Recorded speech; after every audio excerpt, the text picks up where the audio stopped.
I'm Julia Wolfson. I'm an assistant professor in the Department of Health Management and Policy at the School of Public Health. I was honored to give a talk here a couple of years ago about the way we perceive what it means to cook in today's food system, which is aligned with my other teaching and research about food policy and social and environmental and policy determinants of eating behavior and diet-related health outcomes.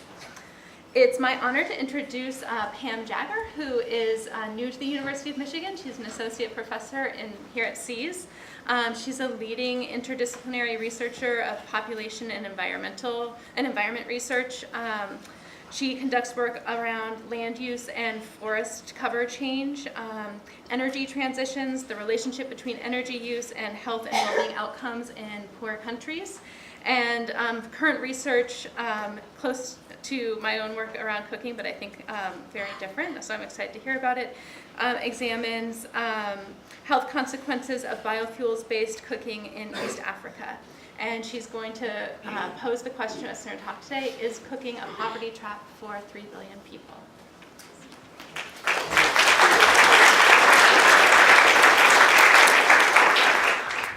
Thank you. I'm going to try to stand still, although I'm not very good at that. So what I want you to do is indulge me for just a minute. Close your eyes. Everybody close your eyes. And either think about your kitchen or the kitchen in the house that you grew up in. Is it making you happy? Do you feel safe? And the question I want to put to you now is, how much air pollution exposure was there in the kitchen you grew up in? Probably most of you would answer, I have no idea, but I don't think very much, right? Yeah. Cigarettes. Okay, yeah. That's a different story. We're not going to go there right now. Okay, so what I want to do is, so maybe some of you are aware of the health burden and the environmental burden that use of what we call solid fuels, and I'll tell you what that includes in a minute. Some of you are perhaps aware of the number of people that are cooking with solid fuels and the negative externalities that are imposed on people, because that is really the only option they have for cooking on a daily basis. What I'm showing you here is a graphic that was recently produced by the Health Effects Institute out of the University of Washington that tells us where there are places on the globe where people have very high levels of what we call indoor air pollution or household air pollution exposure, primarily from cooking. So if you look at the places that are deeply affected, it's primarily sub-Saharan Africa and South Asia. This problem extends into China, and it's related to cooking, but it's also related to home heating, primarily with mineral coal. So not charcoal made from wood, but coal that's mined and used as a heating source.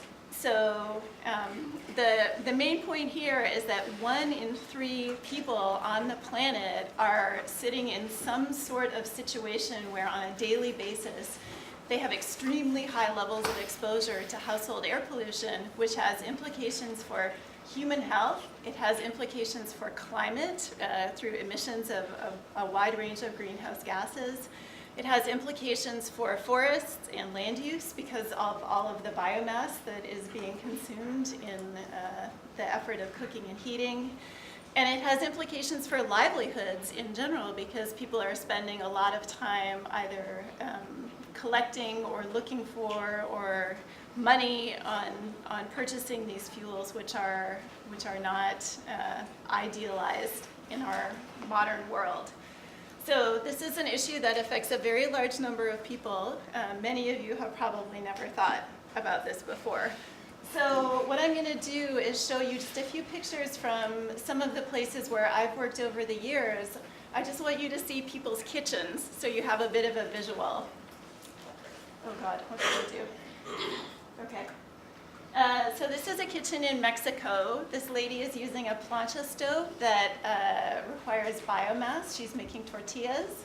This is a kitchen in China. This lady has a gas stove that uses liquefied petroleum gas, but she also burns wood, both for cooking and for heating. This is a kitchen in Rwanda where the typical fuel that's used is charcoal made from wood. They also burn biomass pellets. This is a kitchen in Myanmar where she's using primarily biomass for cooking.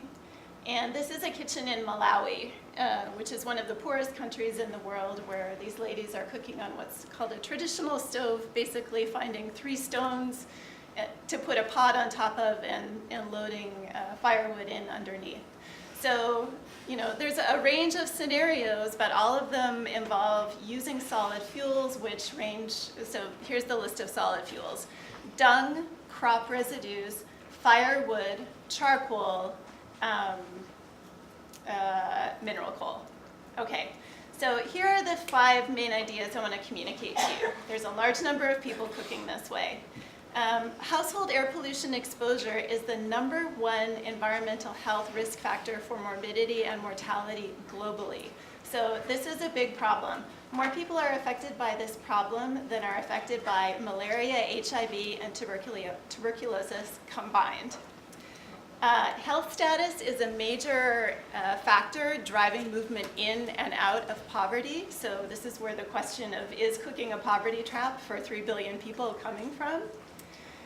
We have surprisingly limited cost-effective technical capacity and knowledge of behavior change to tackle this problem.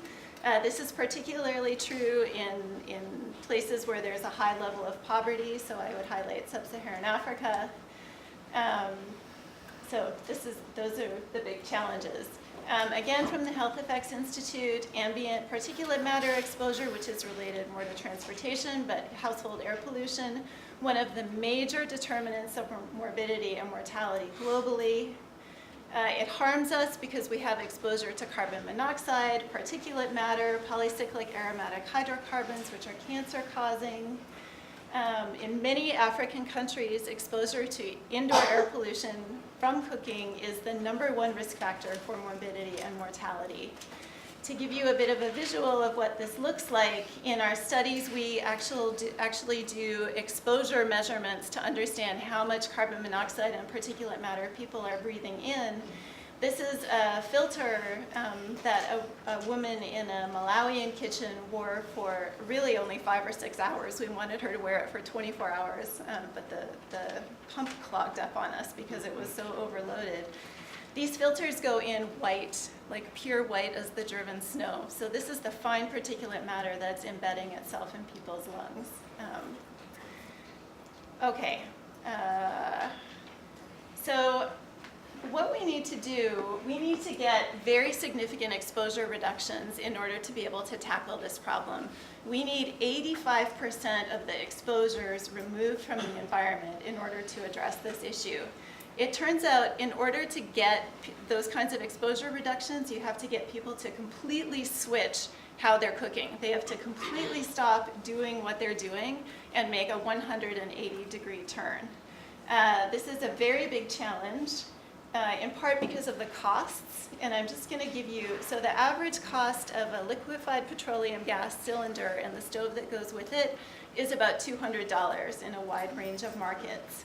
In the countries that I'm working in right now, which include Rwanda, Zambia, and Malawi, the total annual expenditure on health per capita is far lower than $200. So that includes vaccinations and all of the other things that need to happen.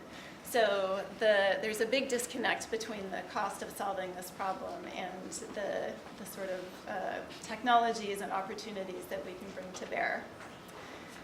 I think I'm going to stop there. Yeah.